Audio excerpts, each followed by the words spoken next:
Frères et sœurs, je vous salue tous au nom puissant de notre Seigneur et Sauveur Yeshua Mashiach. Celui qui nous garde, celui qui nous protège, celui qui nous donne le souffle de vie. Et je suis là encore aujourd'hui pour partager encore avec vous ce que le Seigneur m'a mis à cœur. Donc, et comme la parole nous dit que nous devons nous exhorter les uns les autres, vous avez aussi l'intérêt à le faire en tant que chrétien, c'est notre devoir.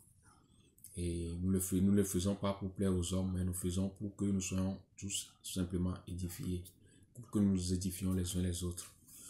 Et donc, je vous exhorte aussi à le faire. C'est notre devoir en tant que chrétien. Donc, avant de commencer, je vais prier. Seigneur, je bénis ton nom pour ce moment de partage.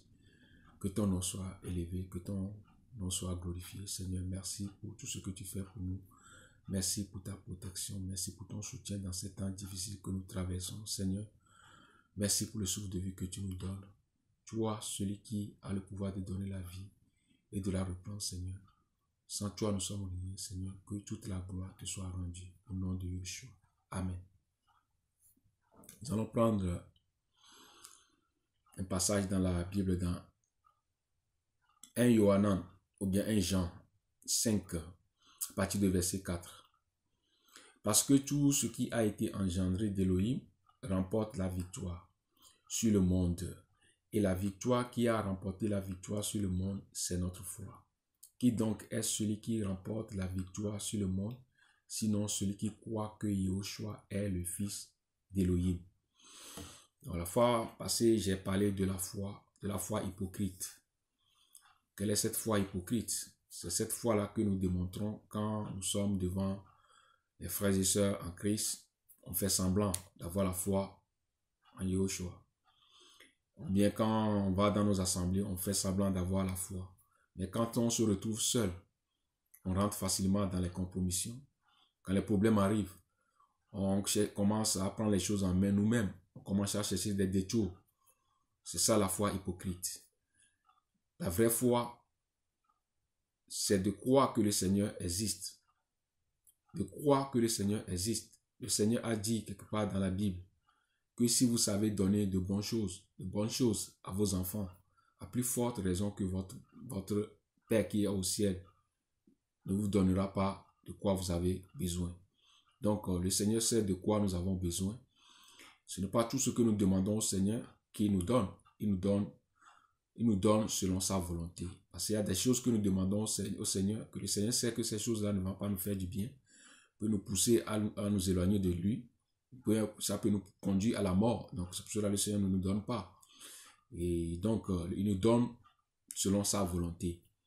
Et cette foi-là, nous devons l'avoir en lui. L'auteur, l'apôtre Jacques l'a dit dans Jacques, que si quelqu'un n'a pas la sagesse, qu'il demande tout simplement à Elohim, qui lui donne tout simplement. Donc, mais que celui qui demande avec foi.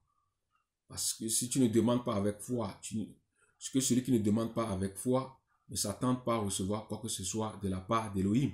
Donc, tout ce que nous demandons au Seigneur, nous devons nous attendre aussi, nous devons croire que nous allons le recevoir, mais selon sa volonté.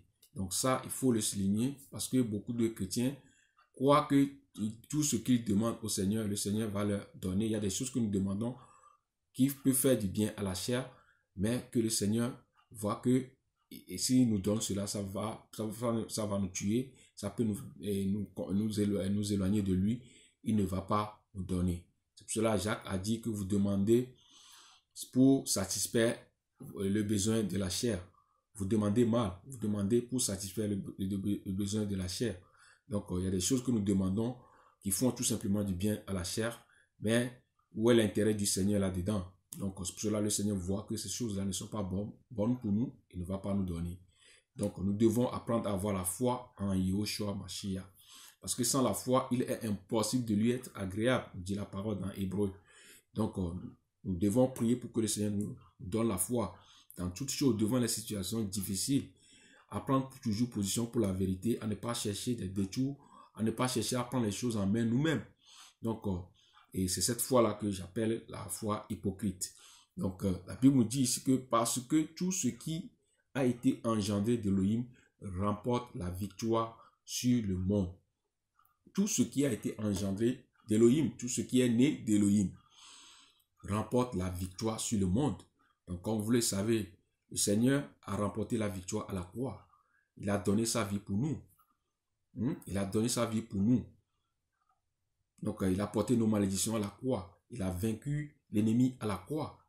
Donc, nous ne combattons pas pour la victoire, mais nous combattons dans la victoire parce que la victoire a été déjà, et le Seigneur a déjà vaincu l'ennemi à la croix. Il y a plus de 2000 ans. Donc, nous vivons dans la victoire. Nous sommes des vainqueurs. Donc, tous les enfants d'Élohim sont des vainqueurs. Donc, les choses de ce monde ne peuvent pas nous dominer sur nous. Nous ne pouvons pas avoir peur dans ce monde. Donc, nous sommes des vainqueurs. Celui qui a vaincu quelque chose ne peut plus avoir peur de cela. Donc, la Bible dit que parce que tout ce qui a été engendré d'Élohim remporte la victoire sur le monde. Donc, le monde ne peut plus nous influencer. Le monde ne peut plus nous imposer des choses. Donc, nous avons vaincu le monde parce que notre Seigneur a vaincu l'ennemi à la croix il y a plus de 2000 ans. Donc, cette assurance-là, nous l'avons de la part du Seigneur. En tant que chrétiens, nous devons le savoir. Bien-aimés, si nous savons que nous avons cette assurance, donc automatiquement, nous avons la foi en Élohim. Devant toutes les situations qui se présentent devant nous, nous devons avoir la foi. Parce que nous croyons que le Seigneur est avec nous. Il a déjà remporté la victoire pour nous. Donc, parce que tout ce qui a été engendré d'Élohim remporte la victoire sur le monde. Et la victoire qui a remporté la victoire sur le monde, c'est notre foi. La victoire qui a remporté la victoire sur le monde, c'est notre foi. Ici, l'apôtre Jean nous parle ici de la foi. Si nous n'avons pas la foi, mes frères et sœurs, ça ne sert à rien. Ça ne sert à rien de demander quoi que ce soit au Seigneur. Ça ne sert à rien de se fléchir les genoux devant le Seigneur.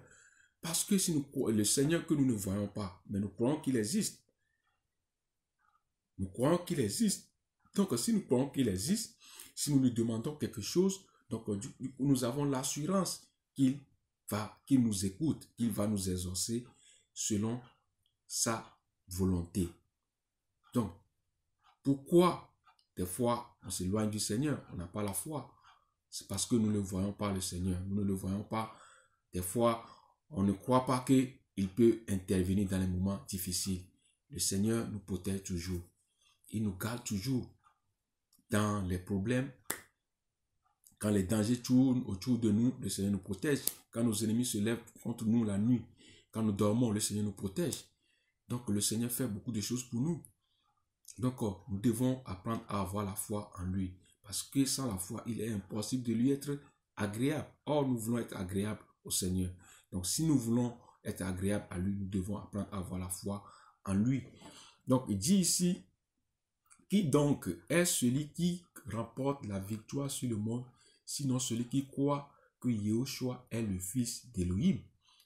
Qui donc est celui qui remporte la victoire sur le monde, sinon celui qui croit que Yahushua est le fils d'Élohim? Donc, nous croyons que Yahushua est le fils d'Élohim. Nous croyons que le Seigneur a vaincu l'ennemi à la croix. Il y a plus de 2000 ans, le Seigneur l'a vaincu à la croix. Nous croyons en cela. Nous croyons qu'il est le fils d'Élohim. Nous croyons qu'il est Élohim lui-même. Vous voyez? Donc, si nous croyons en cela, donc automatiquement, nous sommes des vainqueurs. Parce qu'il a déjà remporté la victoire pour nous. Nous ne combattons désormais, nous ne combattons pour avoir la victoire, mais nous combattons dans la victoire qui a été remportée il y a plus de 2000 ans. Donc, mes frères et sœurs, j'aimerais tout simplement vous encourager dans ces temps difficiles, dans ce temps où ce virus fait rage, le virus de Corona qui fait rage, dans ce temps difficile, on en parle chaque jour. Donc, mes frères, nous sommes des chrétiens. Vous avez dit la fois dernière où j'ai fait un songe, où je me suis retrouvé dans un endroit où beaucoup de gens sont contaminés par ce virus. Et du coup, j'ai commencé à avoir peur. Et le Seigneur m'a donné l'assurance et de ne pas avoir peur. Et du coup, je me réjouissais. Et je voyais autour de moi beaucoup de chrétiens qui étaient là, qui n'étaient pas contaminés par ce virus. Quand je me suis réveillé, j'ai béni le Seigneur parce que j'ai ça l'assurance que le Seigneur nous protège vraiment, mes frères et sœurs. Tout ce que le Seigneur fait pour nous, si nos yeux peuvent voir ça, nous ne pouvons que fléchir le genou devant lui chaque jour pour lui dire merci. Nous devons chaque jour dire merci au Seigneur. Tout ce qui nous arrive, du mal ou du bien, ce n'est pas toujours ce qui est mal à nos yeux qui est mal devant le Seigneur. Ce n'est pas toujours ce qui est bon à nos yeux qui est toujours bon devant le Seigneur. Le Seigneur sait de quoi nous avons besoin. Il sait ce qui est bon pour nous et il nous donne aussi ce que nous avons vraiment besoin. Apprenons à avoir la foi en Elohim. Dans ces temps difficiles surtout, où ce virus fait rage, en tant que chrétien, bien-aimé, le virus est là. Mais est-ce que nous allons chaque jour nous concentrer sur le virus? Non, nous devons nous concentrer sur le Seigneur. C'est lui seul qui peut intervenir, qui peut arrêter tout ça là.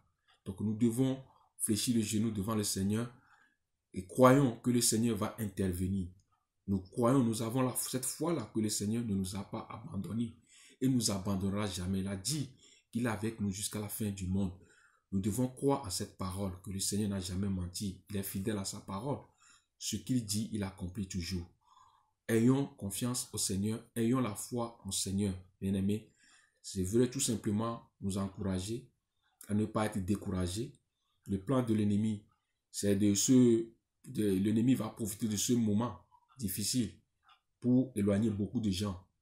Beaucoup de gens peuvent commencer à remettre leur foi en cause.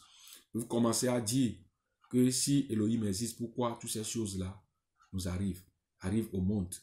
Bien-aimés, croyons à Elohim. Croyons à lui, ayons confiance à lui.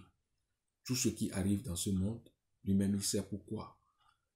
En tant que chrétiens, nous n'avons pas à avoir peur. Nous devons avoir confiance en lui. Croyons qu'il est là, qu'il voit tout. Ses yeux, la parole nous dit que ses yeux voient tout. Il n'y a rien qui ne l'échappe. Pas même ce virus. Ses yeux voient tout. Croyons en lui, continuons dans la prière, persévérons dans la prière, persévérons dans la méditation de la parole, sortons dans la distraction parce que ça aussi, ça peut nous amener dans la distraction. Parce que chaque jour, on ne parle que de ça. Oui, c'est un problème qui est là, c'est un fléau qui est là. Nous le savons, mais nous devons nous concentrer sur le Seigneur. Prions dans ces temps difficiles, fléchissons les genoux devant le Seigneur. Prenons notre temps dans la prière et le Seigneur interviendra. Le Seigneur va agir, moi je le crois. Il agit déjà et il agira encore. Donc, il est le maître du temps et des circonstances. Il n'y a rien qui est impossible à lui. Ayons foi en lui. Croyons qu'il fera quelque chose. Croyons qu'il est là, qu'il nous protège, qu'il nous garde. Croyons cela, bien-aimés, mes frères et sœurs. Que le Seigneur vous garde, que le Seigneur nous garde au nom de Yeshua. Amen.